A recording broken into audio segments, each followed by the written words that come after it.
ಕೊಡಗು ಧ್ವನಿ digital media, ಇದು ಕೊಡಗಿನ #1 ಯೂಟ್ಯೂಬ್ ಚಾನಲ್. ಬೇಕೇ ಬೇಕು, ವೈಜ್ಞಾನಿಕ ರೀತಿಯಲ್ಲಿ ಕಸ ವಿಲೇವಾರಿ ಘಟಕ ಬೇಕೇ ಬೇಕು ಎಂಬ ಘೋಷಣೆ ಒಂದು ಕಡೆ ಮೊಳಗ್ತಾ ಇದೆ. ಇನ್ನೊಂದು ಕಡೆ ಬೇಡವೇ ಬೇಡ, ವೈಜ್ಞಾನಿಕ ಕಸ ವಿಲೇವಾರಿ ಬೇಡವೇ ಬೇಡ ಎಂಬ ವಿರೋಧ ಘೋಷಣೆಗಳು ಮೊಳಗ್ತಾ ಇದೆ. ಹಾಗಾದರೆ ಮಾಲ್ದಾರೆ ಗ್ರಾಮ ಪಂಚಾಯಿತಿಯಲ್ಲಿ ಏನು ನಡೀತಾ ಇದೆ?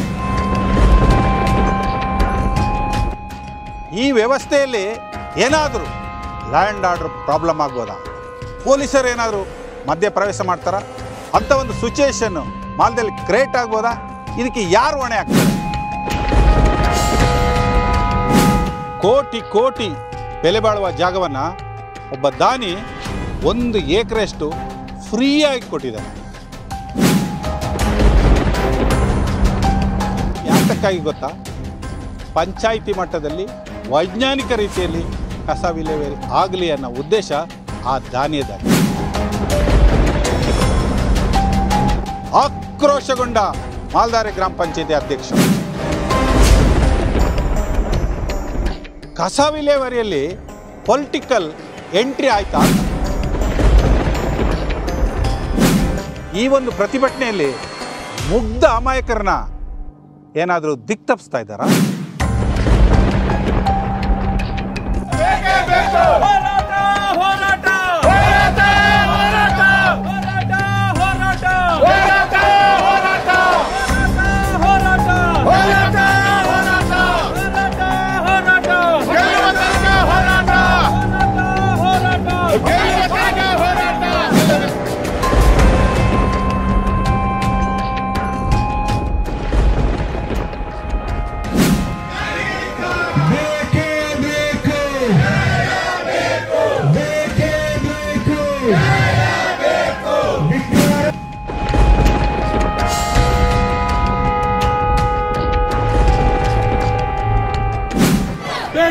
ಬೇಕು ಮಾಲ್ದಾರೆ ಗ್ರಾಮ ಪಂಚಾಯತ್ ಅಧಿಕಾರಿಗಳಿಗೆ ಹೇಳಿ ಧಿಕ್ಕಾರ, ಗ್ರಾಮ ಪಂಚಾಯತಿ ಅಧ್ಯಕ್ಷರಿಗೆ ಹೇಳಿ ಧಿಕ್ಕಾರ.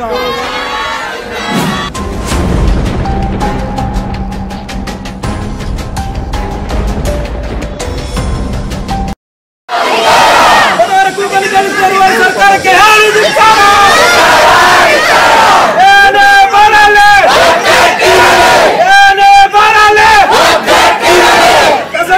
ಕೃಷಿ ಜಾಗವನ್ನು ಗುರುತಿಸಿದ ಅಧಿಕಾರಿಗಳಿಗೆ ಹೇಳಿ ಧಿಕ್ಕಾರ. ಕೃಷಿ ಜಾಗವನ್ನು ಗುರುತಿಸಿದ ಅಧಿಕಾರಿಗಳಿಗೆ ಹೇಳಿ ಧಿಕ್ಕಾರ. ವಿರೋಧಿ ಸರ್ಕಾರಕ್ಕೆ ಹೇಳಿ ಧಿಕ್ಕಾರ. ವೀಕ್ಷಕರೇ, ನಾನು ನಿಮ್ಮ ಜಗದೀಶ್, ಕೊಡಗು ಧ್ವನಿ ಡಿಜಿಟಲ್ ಮೀಡಿಯಾದಿಂದ ಮಾಲ್ದಾರೆ ಗ್ರಾಮ ಪಂಚಾಯಿತಿ ಆವರಣಕ್ಕೆ ಬಂದಿದ್ದೀನಿ. ನನ್ನ ಬಲಭಾಗದಲ್ಲಿ ಏನು ಕಾಣ್ತಿದ್ದೀರಿ, ಕಳೆದ 10 ದಿನಗಳಿಂದ ಇಲ್ಲಿ ಪ್ರತಿಭಟನೆ ಆಗ್ತಾಯಿದೆ. ಇದರ ನೇತೃತ್ವವನ್ನು BSP ಪಕ್ಷ ತನ್ನ ಜವಾಬ್ದಾರಿಯನ್ನು ತಗೊಂಡು ಇಲ್ಲಿ ಪ್ರತಿಭಟನೆ ನಡೀತಾ ಇದೆ. ಇಲ್ಲಿ ಕಸ ವಿಲೇವಾರಿ ಘಟಕಗಳು ಆಗಬಾರ್ದು ಅನ್ನೋದು ಇವರ ಹೋರಾಟ. ಆದರೆ ಅದು ಜನ ವಿರೋಧಿಯಾಗಿ ವಸತಿ ಪ್ರದೇಶದಲ್ಲಿ ಆಗ್ತಾಯಿದೆ, ಅದು ನಮ್ಮ ವಿರೋಧಿ ಅಂತ ಹೇಳ್ತಾ ಇದ್ದಾರೆ. ಬನ್ನಿ, ಇಲ್ಲಿ ಯಾವ್ಯಾವ ರೀತಿ ಪ್ರತಿಭಟನೆಯ ಆಯೋಜಕರು ಮಾಹಿತಿಗಳನ್ನು ಕೊಡ್ತಾರೆ, ಒಂದು ರೌಂಡ್ ನೋಡಿಕೊಂಡು ಆ ಪ್ರತಿಭಟನೆ ಯಾವ ರೀತಿ ನಡೀತಾ ಇದೆ ಅನ್ನೋದು ಕೂಡ ಮಾತಾಡ್ಸ್ಕೊಂಡು ಬರೋಣ. ವೀಕ್ಷಕರೇ, ನನ್ನ ಜೊತೆಯಲ್ಲಿದ್ದಾರೆ ದಿವಿಲ್ ಕುಮಾರ್, BSP ಪ್ರೆಸಿಡೆಂಟ್, ಕೊಡಗು ಜಿಲ್ಲೆ. ಬನ್ನಿ, ಇಲ್ಲಿ ಒಂದು 10 ದಿನಗಳಿಂದ ಪ್ರತಿಭಟನೆ ಮಾಡ್ತಾ ಇದ್ದಾರೆ. ಯಾತಕ್ಕೋಸ್ಕರ ಪ್ರತಿಭಟನೆ ಈ ರೀತಿ ಸ್ವರೂಪನ ತಗೊಳ್ತಾ ಇದೆ?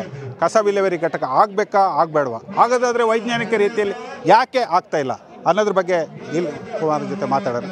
ಸರ್, ಏನು ಹೇಳೋಕ್ಕೆ ಇಷ್ಟಪಡ್ತೀರಿ ಸರ್? ಮೊದಲಿಗೆ ಕಸ ವಿಲೇವಾರಿ ಆಗಬಾರ್ದಾ ಸರ್? ಅಲ್ಲಿ ವೈಜ್ಞಾನಿಕ ಅಂತಂತೇಳಿ, ಯಾಕಂದರೆ ನಾನು ಕೊಡಗು ಜಿಲ್ಲೆ ಬಹುಜನ ಸಮಾಜ ಪಾರ್ಟಿ ಅಧ್ಯಕ್ಷರು. ಇತ್ತೀಚೆಗೆ ನಾನು ಪ್ರತಿಯೊಂದು ಘಟಕವನ್ನು ನೋಡ್ಕೊಂಡು ಬರ್ತಾ ಇದ್ದೇನೆ.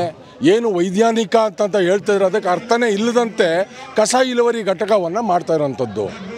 ಆ ಘಟಕ ಕೂಡ ಬಡ ಸಮುದಾಯ, ಬಹುಜನರಿರೋಂಥ ಕೃಷಿ ಕಾರ್ಮಿಕರು, ಕೂಲಿ ಕಾರ್ಮಿಕರು, ನಮ್ಮ ದಲಿತರು, ಬುಡಕಟ್ಟು ಜನರು ಇರುವಂಥ ಜಾಗದಲ್ಲೇ ಇವರು ಮಾಡ್ತಾ ಇರೋಂಥ ಈ ಘಟಕಗಳು. ಹಾಗಾಗಿ ಮತ್ತು ಇವತ್ತೇನು ಮಾಲ್ದಾರೆ ಪಂಚಾಯಿತಿ ವ್ಯಾಪ್ತಿಯಲ್ಲಿ ಕಲ್ಲಳ್ಳಿ ಅಂತಂಥ ಜಾಗದಲ್ಲಿ ಏನು ಮಾಡ್ತಾ ಇದ್ದಾರೆ, ಅದು ಬಂದ್ಬಿಟ್ಟು ಅಲ್ಲಿ 50 ಮೀಟರ್ನಲ್ಲಿ ನಮ್ಮ ದಲಿತ ಮನೆಗಳಿದೆ, ಕೃಷಿ ಕಾರ್ಮಿಕರ ಮನೆ ಇದೆ, ಬುಡಕಟ್ಟು ಜನರ ಮನೆಗಳಿರೋಂಥದ್ದು. ಕಾನೂನು ಉಲ್ಲಂಘನೆ ಆಗಿದೆ. ನಾನು ಕೇಳ್ತಿರೋದು ಅಧಿಕಾರಿಗಳಿಗೆ, ನೀವೆಲ್ಲ ಓದಿ ಬಂದಲ್ಲಿ ಕೂತಿರೋಂಥದ್ದು, ಆ ಜಾಗ ಸೂಕ್ತವಾಗಿದೆಯಾ ಅಂತ ನೀವು ಫಸ್ಟ್ ಪರಿಶೀಲನೆ ಮಾಡಬೇಕಲ್ಲ. ಅದು ಸುಪ್ರೀಂ ಕೋರ್ಟ್ ಗೈಡ್ಲೈನ್ ಉಲ್ಲಂಘನೆ ಆಗಿದೆ. ಸರ್ಕಾರ ಆದೇಶ, ಕೇಂದ್ರ ಸರ್ಕಾರ ಆದೇಶವನ್ನು ಉಲ್ಲಂಘನೆ ಮಾಡಿದ್ದಾರೆ. ಹಾಗಾದರೆ ನೀವು ಏನು ಸಂವಿಧಾನಾತ್ಮಕವಾಗಿ ಏನು ಕೆಲಸ ಮಾಡ್ತಾ ಇದ್ದೀರಾ ನೀವು? ಅಂದರೆ ನೀವು ಭ್ರಷ್ಟಾಚಾರ ಮಾಡೋಕ್ಕಿಂತಲೇ ಇರೋಂಥದ್ದ ಅನ್ನೋಂಥದ್ದು ನಮ್ಮ ಪ್ರಶ್ನೆ. ಅಲ್ಲಿ ಯಾವುದೇ ಕಾರಣಕ್ಕೂ ಪೊಲ್ಯೂಷನ್ ಬೋರ್ಡ್ ಆ್ಯಕ್ಟ್ ಕೂಡ ಇದೆ. ನೀವು ಏನು ಕಾನೂನು ವ್ಯಾಪ್ತಿಗೆ ಬರೋಂಗೆ ಮಾಡ್ತಾ ಇದ್ದೀರಾ? ಇಲ್ಲ, ಇದು ದಬ್ಬಾಳಿಕೆ ತಾನೆ. ನೀವು ಆಮೇಲಿಂದ ಎಲ್ಲಿ ನೋಡಿದ್ರು ಬಡವರು ಇರೋ ಕಡೆನೇ ಮಾಡ್ತಾ ಇದ್ದೀರಾ. ಮತ್ತು ಮತ್ತೊಂದು ನೋಡಿ, ಅದು 1.25 ಕಿಲೋಮೀಟ್ರ್ ಸಮೀಪದಲ್ಲಿರೋಂಥ ಫಾರೆಸ್ಟು. ಇಲ್ಲಿ ನಮ್ಮ ಬಡ ಜನರು ಜೀವನ ಮಾಡ್ತಾ ಇರೋಂಥದ್ದು ಕೃಷಿ ಕಾರ್ಮಿಕರು. ಹಾಗಾಗಿ ನಾಳೆ ದಿನ ವನ್ಯಜೀವಿಗಳಲ್ಲಿ ಬರುತ್ತೆ. ಬಂದಾಗ ನಮ್ಮ ಮಕ್ಕಳುಗಳು, ನಮ್ಮ ಏನು ಬಡ ಜನರನ್ನ ಒಂದು ಪ್ರಾಣಿಗೆ ತುತ್ತಾಗೋಂಥ ಸಂಭವಗಳು ಕೂಡ ಆಗುತ್ತೆ. ಹಾಗಾಗಿ ನೀವು ಸೂಕ್ತವಾಗಿರೋಂಥ ಜಾಗದಲ್ಲಿ ಮಾಡಿ. ನಾವು ಕಸ ವಿರೋಧಿ ಅಲ್ಲ, ಕಸ ವಿರೋಧಿ ಘಟಕ ವಿರೋಧಿಗಳೆಲ್ಲ ನಾವು ಮಾಡಿ ಸೂಕ್ತವಾಗಿ ಜಾಗದಲ್ಲಿ ಮಾಡಿ, ಕಾನೂನುಬದ್ಧವಾಗಿ ಮಾಡಿ, ಒಳ್ಳೆ ಚೌಕಟ್ಟಿನಲ್ಲಿ ಮಾಡಿ, ಕಾನೂನು ಚೌಕಟ್ಟೊಳಗೆ ಮಾಡಿ ಅನ್ನೋಂಥದ್ದು ನಮ್ಮದು. ಯಾಕಂದರೆ ಇದುವರೆಗೂ ನೀವು ಕೊಡಗಿನಲ್ಲಿ ಎಲ್ಲೆಲ್ಲಿ ಮಾಡಿದ್ದೀರಾ ಯಾವುದು ಕೂಡ ಏನು ವೈಜ್ಞಾನಿಕವಾಗಿ ಅಂತ ಸುಮ್ಮನೆ ಹೇಳೋದಕ್ಕಷ್ಟೇ ಬಿಟ್ಟರೆ ಅದು ಬಿಟ್ಟರೆ ಅವ್ರು ವೈಜ್ಞಾನಿಕವಾಗಿ ಏನೂ ಮಾಡ್ತಾಯಿಲ್ಲ. ಮತ್ತು ಇನ್ನೊಂದು ನೋಡಿ, ಇದು ಗ್ರಾಮ ಪಂಚಾಯತಿ ಮಾಲ್ದಾರೆದು. ಈಗ ಸಿದ್ದಾಪುರದ ಇಲ್ಲಿ ಕಸನೇ ಇಲ್ಲ, ಇಲ್ಲಿ ಕಸನೇ ಇಲ್ಲ.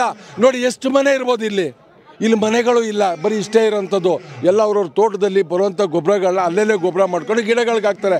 ಇಲ್ಲಿ ಕಸ ಇಳುವರಿ ಇವ್ರಿಗೆ ಬೇಕಾಗೇ ಇಲ್ಲ. ಬೇಕಾಗಿರೋದು ಯಾರಿಗೆ? ಭ್ರಷ್ಟರಿಗೆ. ಸಿಟಿಯಿಂದ ತಂದು ನಮ್ಮ ಮನೆಯನ್ನು ಹಾಳು ಮಾಡಬೇಕು, ನಮ್ಮ ಮನೆ ಮಕ್ಕಳುಗಳನ್ನ ಹಾಳು ಮಾಡಬೇಕು, ಮತ್ತು ಹಿರೀಕರ ಉಸಿರಾಟಕ್ಕೆ ಕೂಡ ತೊಂದರೆ ಆಗುತ್ತೆ. ನಮ್ಮ ಹೋರಾಟ ದಯವಿಟ್ಟು ಸೂಕ್ತವಾಗಿರೋ ಜಾಗದಲ್ಲಿ ಮಾಡಿ. ನಮಗೆ ಅದು ಅವಶ್ಯಕತೆ ಇಲ್ಲ. ಅದ್ರ ಬದಲು ಅಲ್ಲಿರೋಂಥ ಬುಡಕಟ್ಟು ಜನರು, ದಲಿತ ಒಂದು ಯುವಕರಿಗೆ ಮತ್ತು ವಿದ್ಯಾರ್ಥಿಗಳಿಗೆ ಅಭಿವೃದ್ಧಿ ಆಗೋ ನಿಟ್ಟಿನಲ್ಲಿ ಏನಾದ್ರು ಒಂದು ಕೆಲಸ ಮಾಡಿ, ಒಂದು ಗ್ರಂಥಾಲಯವನ್ನು ಮಾಡಿ, ಇಲ್ಲ ಒಂದು ಏನು ಪ್ಲೇ ಗ್ರೌಂಡ್ ಇದುವರೆಗಾಯ್ತು. ಈ ಪಂಚಾಯತಿ ವ್ಯಾಪ್ತಿಯಲ್ಲಿ ಎಲ್ಲೋ ಒಂದು ಗ್ರೌಂಡ್ ಇಲ್ಲ. ಸರ್ಕಾರಿ ಶಾಲೆ ಇದೆ, ಸರ್ಕಾರಿ ಶಾಲೆ ಇದ್ರೂ ಕೂಡ ಆಟದ ಮೈದಾನ ಇಲ್ಲ. ಈ ನಿಟ್ಟಿನಲ್ಲಿ ಹೋಗ್ತಾಯಿದೆ. ಇದು ಎಲ್ಲಿ ಸ್ವಾಮಿ ಅಭಿವೃದ್ಧಿ ಮಾಡ್ತಾ ಇರೋಂಥದ್ದು? ಬಡವರು ಅಭಿವೃದ್ಧಿ ಮಾಡ್ತೀನಿ ಅಂದರೆ ಎಲ್ಲಿ ಮಾಡ್ತೀವಿ? ಹಾಗಾಗಿ ನಾವು 10 ದಿನ ಆಗಿದೆ ಅಹೋರಾತ್ರಿ ಹೋರಾಟವನ್ನು ಮಾಡಿದಂಥದ್ದು. ಮೊನ್ನೆ 2 ದಿನ ಉಪವಾಸ ಸತ್ಯಾಗ್ರಹ ಮಾಡಿದ್ದೀವಿ.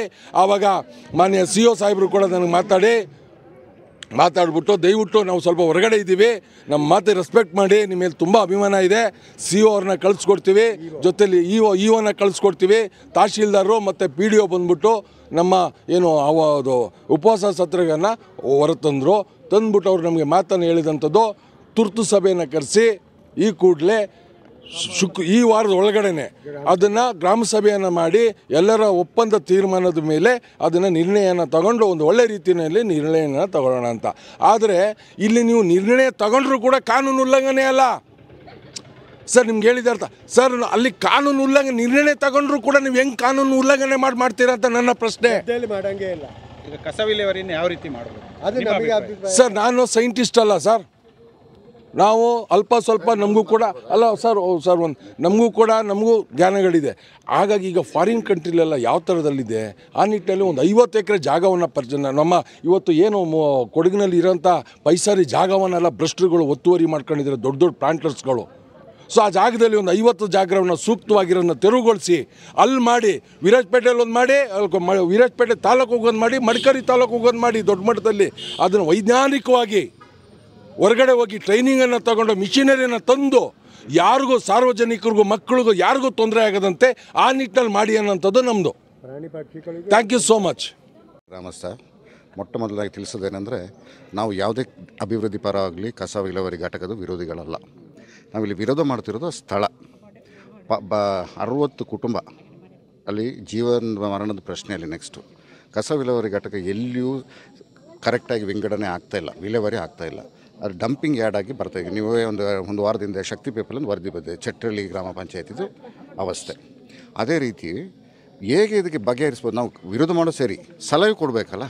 ಈಗ ನೋಡಿ, ಪ್ರತಿ ಮನೆಯಲ್ಲಿ ಸೆಗ್ರಿಗೇಷನ್ ಆಗಿಬಿಟ್ರೆ, ಹೊಸ ಕಸ, ಒಣ ಕಸ, ಹಸಿ ಕಸ ಸೆಗ್ರಿಗೇಷನ್ ಹಾಕಿ, ಪ್ಲಾಸ್ಟಿಕ್ ಬೇರೆ, ಕುಪ್ಪಿ ಬೇರೆ, ಹಸಿ ಕಸ ಬೇರೆ ಮನೆಯಲ್ಲಿ ಮಾಡಿಕೊಟ್ರೆ 99% ಪ್ರಾಬ್ಲಮ್ ಮುಗೀತದೆ. ಇದು ಎಲ್ಲ ಕಸನ ಒಂದೇ ಚೀಲಕ್ಕೆ ಹಾಕಿ ಬಿಸಾಡಿಯಾಗಿ ಹಾಕಿಬಿಟ್ರೆ ಅವ್ನ ಕೆಲಸ ಜವಾಬ್ದಾರಿ ಮುಗೀತು ಮನೆಯವ್ರದ್ದು. ಇನ್ನು ಜವಾಬ್ದಾರಿ ಶುರು ಆಗೋದು ಪಂಚಾಯತಿಯವ್ರದ್ದು. ಎಲ್ಲಿಗಂಟ ಈ ಸಮಸ್ಯೆ ಮನೆಯಲ್ಲಿ ಬಗೆಹರಿಯೋದಿಲ್ಲವೋ ಅಲ್ಲಿಗಂಟ ಈ ಕಸ ವಿಲೇವಾರಿ ಸಮಸ್ಯೆ ಬಗೆಹರಿಯೋದಿಲ್ಲ. ದಯವಿಟ್ಟು ಪಂಚಾಯತಿಯವರು, ಸಿದ್ದಾಪುರದಂಥ ದೊಡ್ಡ ಗ್ರಾಮದ ಪಂಚಾಯತಿಯವರು ಮನೇಲಿ ಎಜುಕೇಟ್ ಮಾಡಲಿ ಜನರನ್ನ. 3 ಡಸ್ಟ್ಬಿನ್ ಕೊಡಲಿ, ಬೇರೆ ಮಾಡಲಿ, ಬೇರೆ ಬೇರೆ ಕಸನ ದುಡ್ಡು ಕೊಟ್ಟು ತಗೊಂಡು ಹೋಗ್ಲಿಕ್ಕೆ ಜನ ಇದ್ದಾರೆ. ಹೊಸ ಕಸ, ಒಣ ಕಸ ಆಗಿರಲಿ, ಪ್ಲಾಸ್ಟಿಕ್ ಆಗಲಿ, ಹಸಿ ಕಸ ಆಗಲಿ, ದುಡ್ಡು ತಗೊಂಡು ಹೋಗಿ ಕಸನ ತಗೊಂಡು ಹೋಗೋಕ್ಕೆ ಜನ ಇದ್ದಾರೆ. 99% ಮುಗೀತದೆ. ಆ ದಿಕ್ಕಿನಲ್ಲಿ ಇವರು ಹೆಜ್ಜೆ ಇಡಬೇಕು ಹೊರತು ಇನ್ನೊಂದು ಒಂದೊಂದು ಇದು ಮಾಡೋದು ಸರಿಯಲ್ಲ. ಸೂಕ್ತವಾದ ಜಾಗ ಕಂಡು ಇಡಲಿ. ಇನ್ನೊಂದು ನೀವು ಗಮನಿಸಬೇಕಾದ ವಿಷಯ, ಸೆಂಟ್ರಲ್ ಗೌರ್ಮೆಂಟ್ದು 2016 ಗೆಜೆಟ್ ನೋಟಿಫಿಕೇಷನ್ ಇದೆ. ಅದರಲ್ಲಿ ಏನು ಹೇಳುತ್ತೆ ಕಾನೂನು ಅಂದರೆ, ನದಿಯಿಂದ ಸ್ಟ್ರೀಮಿಂದ 100 ಮೀಟ್ರ್ ದೂರ ಇರಬೇಕು, ಕೆರೆ ಕಟ್ಟೆಯಿಂದ 200 ಮೀಟ್ರ್ ದೂರ ಇರಬೇಕು, ಜನವಸತಿ ಪ್ರದೇಶದಿಂದ 200 ಮೀಟ್ರ್ ದೂರ ಇರಬೇಕು, ಗದ್ದೆಯಲ್ಲಿ ಮಾಡುವಂಗೆ ಇಲ್ಲ, ಈಕೋ ಫ್ರೆಜೈಲ್ ಝೋನಲ್ಲಿ ಕಸ ವಿಲೇವಾರಿ ಘಟ್ಟೆ ಮಾಡೋದೇ ಇಲ್ಲ. ಎಲ್ಲ ಕಾನೂನಲ್ಲಿ ಉಲ್ಲಂಘನೆ ಆಗಿದೆ. ನೀವು ದಯವಿಟ್ಟು ಸ್ಪಾಟ್ ಆಗಿ ನೋಡಿದರೆ ತೋಡಿದ ದಂಡೆಯಲ್ಲೇ ಕಟ್ತಾಯಿದ್ದಾರೆ. ತೋಡಿಗೆ ಸೇತುವೆ ಕಟ್ಟಿ ಜಾಗಕ್ಕೆ ದಾರಿ ಮಾಡ್ತಾಯಿದ್ದಾರೆ. ದಾರಿ ಮಾಡ್ತಾಯಿದ್ದಾರೆ. ಮಾಡೋ ಜಾಗ ಗದ್ದೆಯಲ್ಲಿ ಮಾಡ್ತಾಯಿದ್ದಾರೆ. ಗದ್ದೆ ಭೂಮಿ, ಅದು ಪರ್ಚೇಸ್ ಮಾಡಿರೋದು ಗದ್ದೆ ಭೂಮಿ. ಇನ್ನೊಂದು ಅಲ್ಲಿ ಮನೆ ವಸತಿ ಪ್ರದೇಶ 50 ಮೀಟ್ರ್ ದೂರದಲ್ಲಿಲ್ಲ, ಅಷ್ಟೇ ಹತ್ತಿರದಲ್ಲಿ ಮಾಡ್ತಾಯಿದ್ದಾರೆ. ಕೆರೆ ಇದೆ, ಒಂದು ಗೌರ್ಮೆಂಟ್ ಕೆರೆ, ಪ್ರೈವೇಟ್ ಕೆರೆಗಳು 50 ಮೀಟ್ರ್ ಅಂತರದಲ್ಲಿದೆ. ಇದೆಲ್ಲವೂ ಕಾನೂನು ಉಲ್ಲಂಘನೆ ಆದರೂ ಅಲ್ಲೇ ಮಾಡಬೇಕು. ಮಾಲ್ದಾರೆ ಪಂಚಾಯತಿಯಲ್ಲಿ ಪೌರ ಕಾರ್ಮಿಕರೇ ಇಲ್ಲ. ಇದೆಲ್ಲ ಸಮಸ್ಯೆಗಳು ಇದ್ದುಕೊಂಡು ಅಲ್ಲೇ ಮಾಡೋ ಉದ್ದೇಶ ಏನು ಅಂತ ಗೊತ್ತಾಗ್ತಾಯಿಲ್ಲ. ಯಾರನ್ನ ಈಗ ಪಿ ಡಿ ಒನ ಕೇಳಿದ್ರೆ ಇ ಒ ಅವರು ಉತ್ತರ ಕೊಡಬೇಕಂತ, ಇ ಒನ ಕೇಳಿದ್ರೆ ಡಿ ಸಿ ಅವರು ಉತ್ತರ ಕೊಡಬೇಕು ಅಂತ ಹೇಳ್ತಾರೆ, ಡಿ ಸಿ ಕೇಳಿದ್ರೆ ನನಗಿಲ್ಲ ಅದು ಇ ಒ ಅಂತ ಪಿ ಡಿ ಒ ಕೈಲಿ ಮಾಡಬೇಕು ಅಂತ ಹೇಳ್ತಾರೆ. ಈ 60 ಕುಟುಂಬಗಳು ಏನಾಗಬೇಕು ಸರ್? ಇಲ್ಲ ಮಾಡ್ತೀರಾ, ಅವ್ರು 60 ಕುಟುಂಬನ ಎಲ್ಲಾದರೂ ರಿಲೊಕೇಟ್ ಮಾಡಿ, ಅವ್ರಿಗೊಂದು ಸೂಕ್ತ ಇದು ಕೊಟ್ಟು 1 ಎಕರೆ ಜಾಗ ಕೊಟ್ಟು ರಿಲೊಕೇಟ್ ಮಾಡಿ. ಅದನ್ನು ಅವ್ರನ್ನೂ ಅಲ್ಲೇ ಬೇಕು. ಎಲ್ಲ ಕಾನೂನು ಉಲ್ಲಂಘನೆ ಮಾಡಿ ಕಸ ವಿಲೇವಾರಿ ಘಟಕ ಮಾಡಬೇಕು ಅಂತ ಹೇಳಿದ್ರೆ ಅರ್ಥ ಇಲ್ಲ. ಮತ್ತು ಇನ್ನೊಂದು ನೋಡಿ, ಏನು ದುರದೃಷ್ಟ, ಸಿದ್ದಾಪುರ ಪಂಚಾಯತಿಯವರು ಬಂದು ಮಾಲ್ದಾರೆ ಪಂಚಾಯತಿ ಎದುರುಗಡೆ ಧರಣಿ ಕೂರ್ತಾ ಇದೆ. ಇದು ಯಾವ ನ್ಯಾಯ? ಈಗ ನಾಳೆ ಮಾಲ್ದಾರೆ ಪಂಚಾಯತಿಯವರು ಸಿದ್ದಾಪುರದಲ್ಲಿ ಕೂರಬೇಕಾ? ಇದು ಸಂಘರ್ಷಕ್ಕೆ ದಾರಿ ಕೊಡ್ತದೆ ಹೊರತು. ನಾವು ಅವತ್ತೇ ಡಿಪಾರ್ಟ್ಮೆಂಟ್ಗೆ ಹೇಳಿದ್ದೀವಿ, ನಮ್ಮ ಹೋರಾಟ ಏನಿದ್ರು ಶಾಂತಿಯುತ ಹೋರಾಟ, ಮೈಕ್ ಸೆಟ್ ಉಪಯೋಗಿಸೋಕ್ಕಿಲ್ಲ, ನಾವು ಅದನ್ನು ಕಾಪಾಡ್ಕೊಂಡು ಬಂದಿದ್ದೀವಿ. ಇವತ್ತು ನೋಡಿ, ಮೈಕಲ್ಲಿ ನಮ್ಮ ಊರಿಗೆ ಬಂದು ನಮಗೆ ಧಿಕಾರ ಕೂಗ್ಕೊಂಡು ಹೋಗೋದು ಸರಿ ಬರಲಿಕ್ಕಿಲ್ಲ. ಇದು ಇನ್ನೂ ನಮ್ಮ ಹೋರಾಟ ಪರವಾಗಿಲ್ಲ, ನಮ್ಮ ಇನ್ನೂ ಹೋರಾಟಕ್ಕೆ ಜನ ಇನ್ನೂ ಬೆಂಬಲ ಕೊಡ್ತಾ ಇದ್ದಾರೆ, ಹುಮ್ಮಸ್ ಕೊಟ್ಟಂಗೆ ಆಯಿತು. ಇದು ನಮ್ಮ ತಾರ್ಕಿಕ ಹಂತಕ್ಕೆ ನಾವು ತಗೊಂಡು ಹೋಗ್ತೀವಿ. ಸರ್, ಪ್ರತಿ ವರ್ಷ ನೀರು ಬಂದು ನನಗೆ ಹಕ್ಕುಪತ್ರ ಸಮೇತ ಇಲ್ಲ ಸರ್ ಮನೆಯಲ್ಲಿ. ಎಲ್ಲ ವರ್ಷದಲ್ಲಿ ಇದೇ ಥರ ಅದೇ ಸ್ಥಳದಲ್ಲಿ ಇವರು ಕಸ ವಿಲೇವಾರಿ ಘಟಕ ಮಾಡಬೇಕು ಅಂತೇಳಿ. ಅದು ಅಲ್ಲದೆ ಜಾನುವಾರುಗಳಿಗೆ ಏನಾದರೂ ತೊಂದರೆ ಆದರೆ ಸರ್, ಇವು ಒಂದು ಏನೂ ಕೊಡೋದಿಲ್ಲ ಪಂಚಾಯತಿಯಿಂದ. ನಾನು ಅದೇ ಜಾಗದಲ್ಲಿ 5 ಆಸನ ಸ್ಫೋಟ ಆಗಿರೋದು ಫೋಟೋ ಸಮೇತ ಇದೆ ಸರ್. ಅದಕ್ಕೆ ಅವ್ರು ಯಾವ ಪರಿಹಾರನೂ ಕಂಡುಕೊಂಡಿಲ್ಲ. ಮುಂದಿನ ಸರ್ ಇದು ಅಂದರೆ ಇದು ಬದುಕಿನ ಹೋರಾಟ ಸರ್, ಬಡವರ ಬದುಕಿನ ಹೋರಾಟ ಪ್ರಶ್ನೆ ಸರ್. ಇದು ಇವತ್ತು ನಾಳೆಗೆ ಮುಗಿಯುವಂತಲ್ಲ ಸರ್. ಇವತ್ತು ಪಂಚಾಯತಿಯವರು ಇವರು ಸೇರಿ ಅವರು ಸೇರಿ ಕಸ ಹಾಕಿ ಹೋದರೆ ಅಲ್ಲಿ ಬದುಕು ಇರುವ ಜನಗಳ ಪ್ರದೇಶದಲ್ಲಿ ಆ ಥರ ಆಗಲೇಬಾರ್ದು ಸರ್. ಇದು ಮುಂದಿನ ಮಕ್ಕಳ ಬದುಕಿನ ಪ್ರಶ್ನೆ. ಇದನ್ನು ನೀವು ಈ ಹೋರಾಟವನ್ನು ಶಾಂತಿಯುತದಲ್ಲಿ ನಿಲ್ಲಿಸಿ ನಮ್ಮ ನ್ಯಾಯವನ್ನು ನೀವು ಪರಿಗಣಿಸಲೇಬೇಕು ಸರ್. ಇದೇ ನನ್ನ ಮಾತು ಸರ್. ನಮ್ಮ ಜಾಗದಲ್ಲಿ ಇರೋದು ಬೇಡ ಅಂತ ನಾವು ಹೇಳ್ತಾ ಇರೋದು. ಅಷ್ಟು ಕಷ್ಟದಲ್ಲಿ ನಾವು ಬದುಕ್ತಿದ್ವಿ. ಮಳೆಗಾಲದಲ್ಲೆಲ್ಲ ಗಂಜಿ ಮನೆಗೆ ಹೋಗೋಂಥ ಪರಿಸ್ಥಿತಿ ನಮ್ಮದು. ಅದಕ್ಕೋಸ್ಕರ ನಾವು ಬೇಡ ಅಂತ ಹೇಳ್ತಿರೋದು. ನಮ್ಮ ಏರಿಯಾದಲ್ಲಿ ಬೇಡ ಅಂತ, ಬೇರೆ ಕಸ ವಿರೋಧಿ ಘಟಕಕ್ಕೆ ನಾವು ಇರೋದರಲ್ಲ. ಅಷ್ಟು ಹೇಳ್ತಕ್ಕೆ ಇಷ್ಟಪಡ್ತೀನಿ ನಾನು.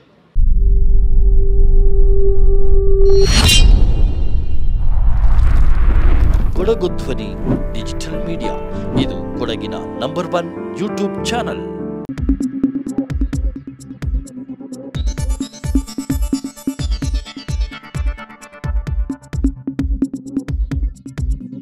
ನಾನು ನಿಮ್ಮ ಜಗದೀಶ್, ಕೊಡಗು ಧ್ವನಿ ಡಿಜಿಟಲ್ ಮೀಡಿಯಾದಿಂದ. ನಮ್ಮ ಚಾನಲನ್ನು ಸಬ್ಸ್ಕ್ರೈಬ್ ಮಾಡಿ, ಲೈಕ್ ಮಾಡಿ, ಶೇರ್ ಮಾಡಿ.